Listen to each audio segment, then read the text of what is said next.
So I've been trading for over 4 years now, and I've documented every single step of my journey along the way.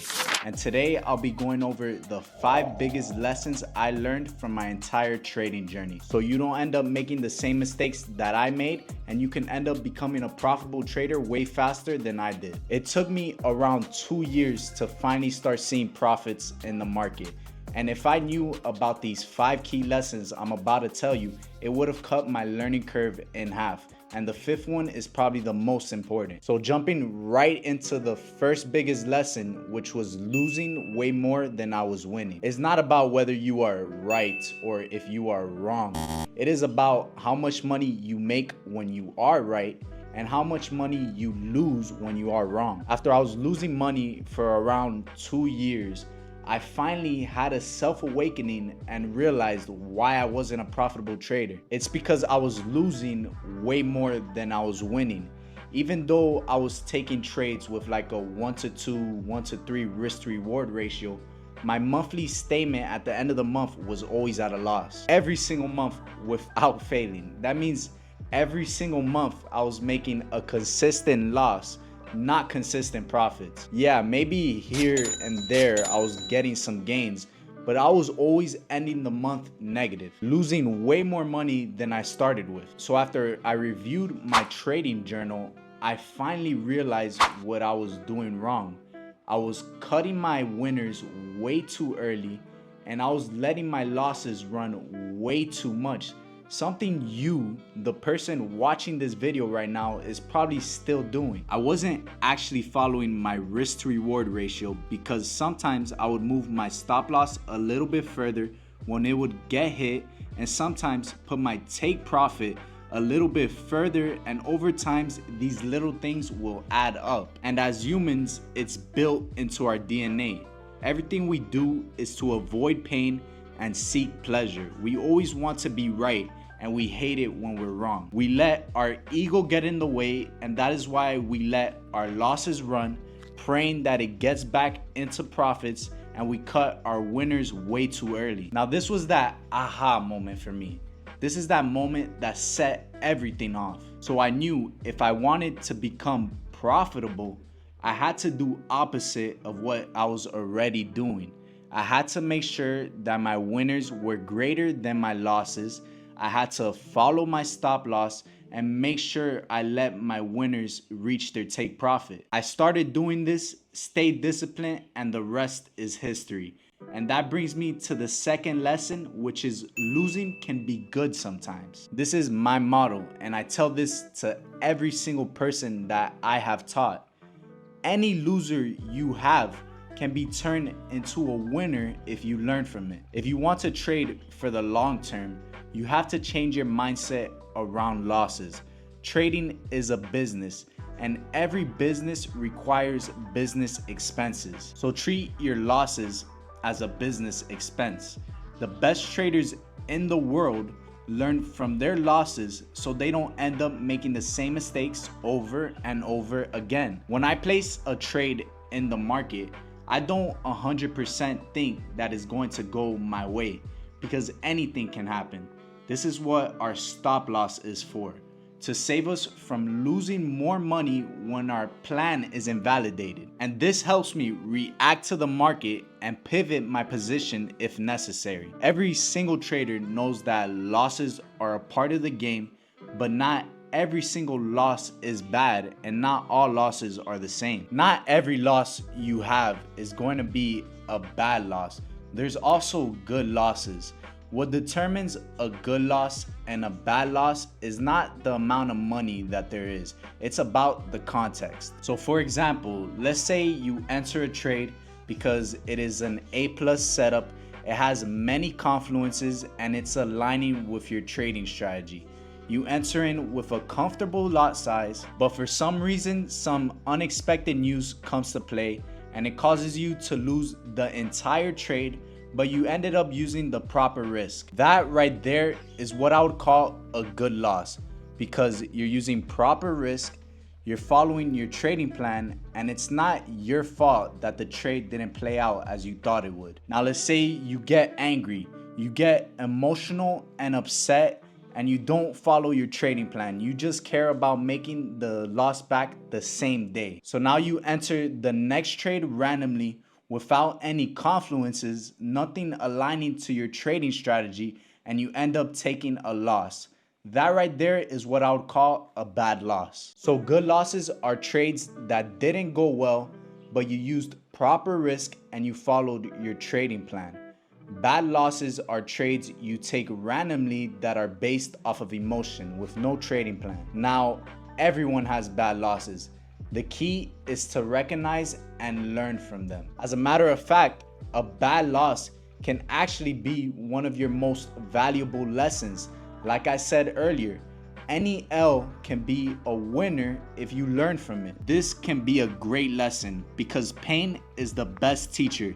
If you use the pain to fuel you and you use the pain to get out of your bad trading habits. For me, I only really started learning about psychology and risk management after I blew like 4 accounts in total, which was around $7,000. And I still remember it to this day because that loss was so painful and it put me in such a dark place in my life. But to be honest, looking back at it now, it was one of the biggest blessings in disguise. This is the reality of trading though. You can have a setup that all the confluences are pointing towards your way and it could still end up reversing on you for a loss. Losses are inevitable with trading. Just remember, learn from them, keep them always smaller than your winners, and don't beat yourself up about it. If you follow your plan, you follow your risk, it's a successful trade, no matter if it's a loss. Now, the third lesson is that trading and life is basically a video game. So when I was younger in my teenage years from like 11 to 16, I was addicted to video games. So after I would get off of my bus from school, I would go straight into playing video games. I wouldn't take a shit, I wouldn't shower, I wouldn't do my homework. I would just hop on like Roblox, Call of Duty, and GTA 5. And most of the time, I would play in the PlayStation party until like 12 a.m., maybe even longer with my broke friends. And my mom would get pissed because every night she would hear me raging on the game. So it got to the point where she would force me to go to bed before 11 p.m. every single day. And sometimes I would sneak around, turn on my PlayStation sneakily and start playing with my friends and just whispering on the mic. Then I would wake up at 6 a.m. to go to school, so tired, not do anything at all in class and none of my homework. I remember there was this one time where my mom got so mad because I wouldn't listen and my grades were so bad, I had straight F's, that she grabbed my laptop and smashed it in front of my face. I still remember the little tiny pieces flying everywhere. And I remember after that being so mad, I ran into my room, slammed my door, then ran away from my house for a couple of hours. And now looking back at it today, I understand perfectly why she did what she did. Video games was my way of escaping reality.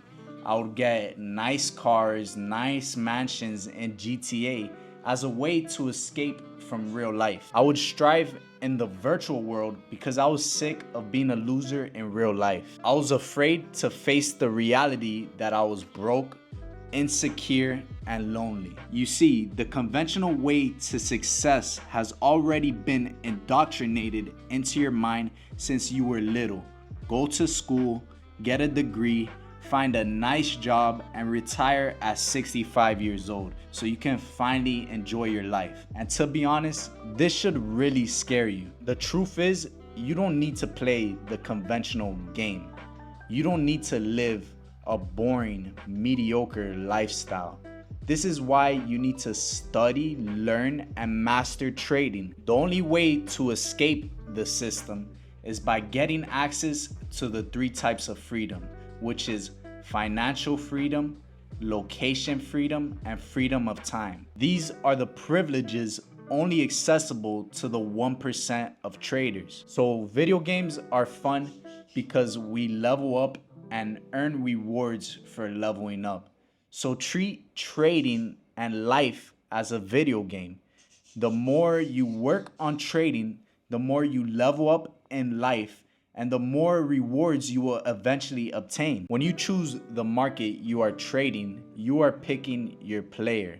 When you develop and practice the skill of trading, you are leveling up your player. And when you actually start earning money, you are earning points for your player. So choose your financial market, expand your trading knowledge, and get better and better every single day. You're gonna end up unlocking new levels, and you're gonna eventually reach that final level where you beat the game and you're getting consistent gains from the market. That level where you finally achieve financial freedom. If you break it down just like this, you can see that trading is basically just a real life video game. So treat your trading goals as a quest to reach that final level in the game. Now, the fourth lesson is that you have to reclaim your focus. So as I mentioned earlier, I spent most of my teenage years playing video games, also twiddling my willy like a loser looking for the best adult videos. And as a result, I became depressed and I was heading down a dark path. In this day and age, with all the distractions out there like TikTok, Netflix, corn, Instagram, there's so many different distractions out there. You have to be focused in order to become a profitable trader. So reclaim your focus, because whatever you put your focus into, compounded with time, will determine the quality of your life. So if you spend all your time playing video games and watching Netflix, you will go nowhere in life. But if you spend all of your time studying trading, then you will get ahead of the competition. You probably won't see results now or in 6 months, but if you keep it going for 2, even 5 years, the results will be so drastic. As traders, we don't get paid for how hard we work. We get paid for taking the best possible decisions. And in order to take the best decisions, your mind has to be clear and you have to be focused. So let's say you're a scalper and you entered a trade that requires all of your attention. Now you see your third girlfriend send you a text, so you're grabbing your phone. Right there, you already made a mistake. The moment you reach for your phone, you already lost, because you're not focused and you potentially missed out on a big move. Of course, we have to trust our analysis and let things play out. But when it's time to focus, you have to focus. Go on do not disturb and put your full attention into that trade.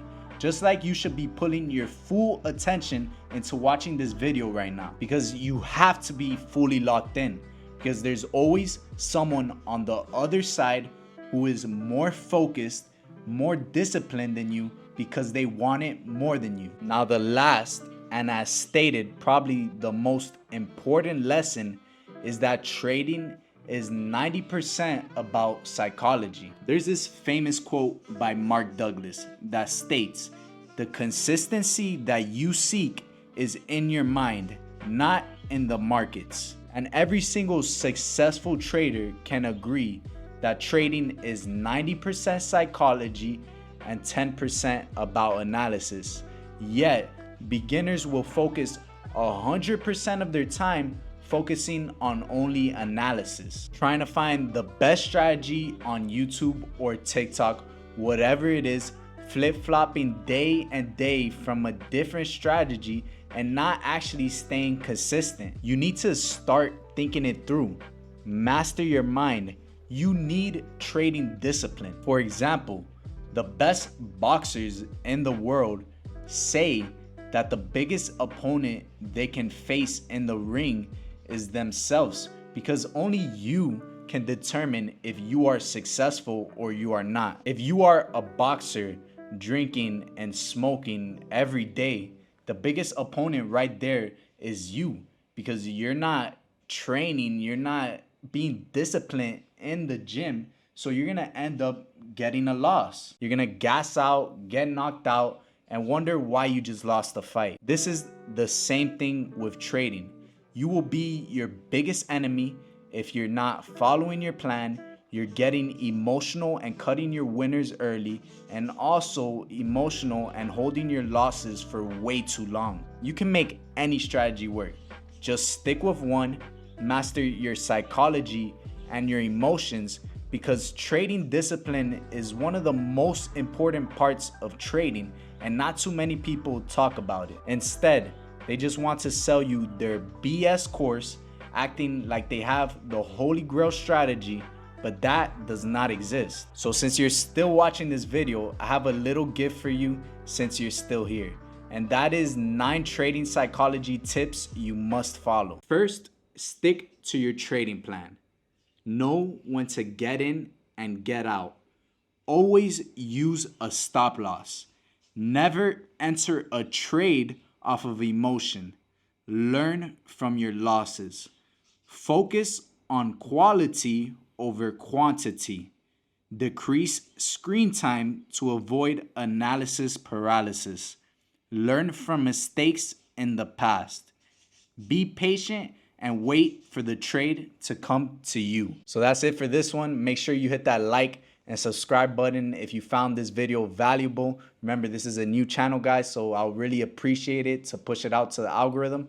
And if you guys are interested in seeing how I would start trading from scratch, if my life depended on it, then just click right here and watch this video. See you guys on the next one.